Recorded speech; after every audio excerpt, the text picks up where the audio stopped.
Hello, my sewing friends. This is Friday SEWS.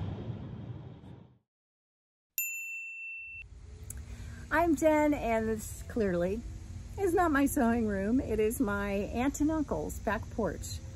And so I'm on vacation.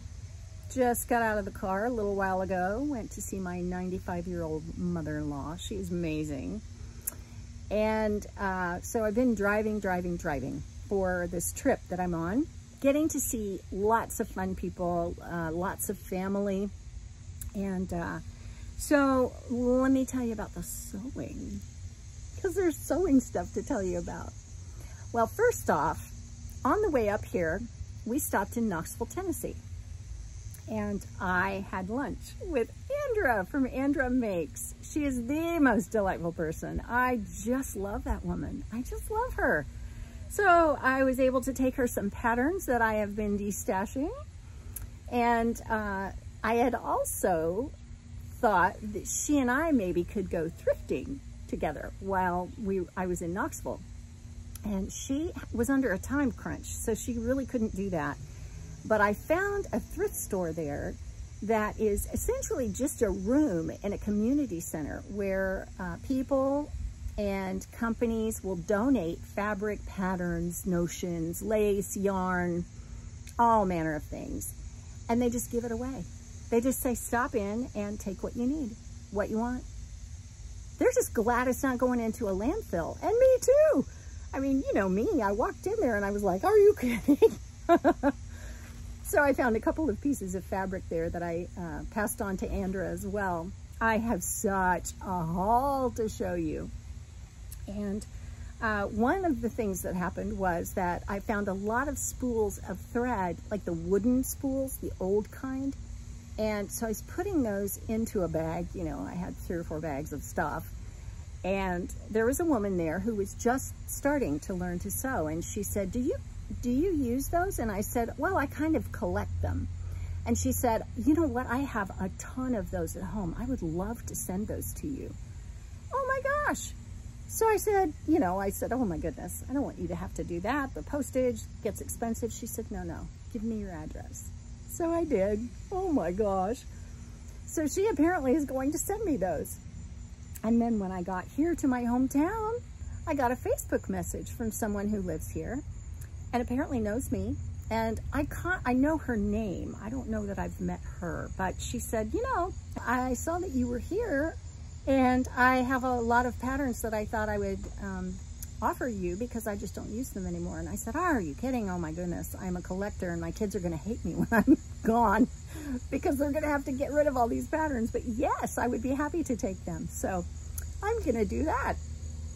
My goodness, I haven't even gotten to the scrap exchange yet in North Carolina. I'm gonna do that, what day is that? Tuesday.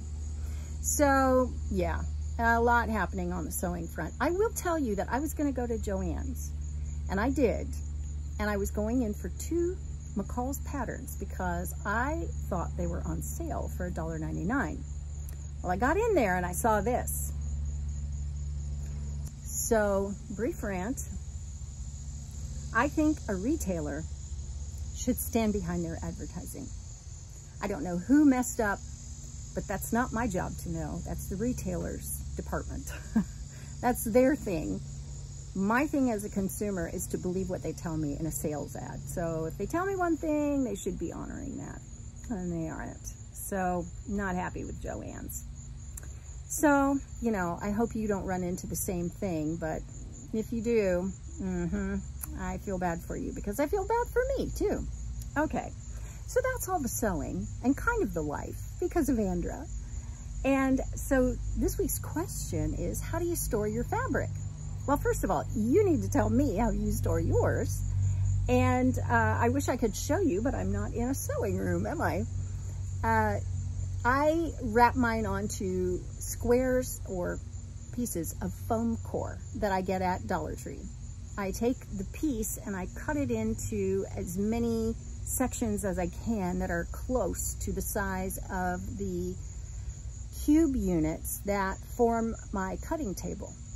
And I wrap them on those, and after I wash them, I always wash them. And then I wrap them on those and I put them in, and it looks like books. So pretty. I organize them by prints and solids, and then knits and wovens. Very simple. I thought I was going to run out of room recently. I was a little worried about that, started to panic a little bit, and I started using what's in my stash. I try always to shop my stash for the things that I want to make before I resort to buying fabric. So yeah, that's how I do it. So let me know how you do it. And I think that'll do it for Friday Sews this week. Let me know what you're up to this weekend. Don't forget to check out all of the Friday Sewers, because there's a slew of them and they are all wonderful. And let me leave you with this song, which I will link in the description box below. So much beauty around me, but just 2 eyes to see. And everywhere I go, I'm looking. Thanks for watching. I'll see you soon.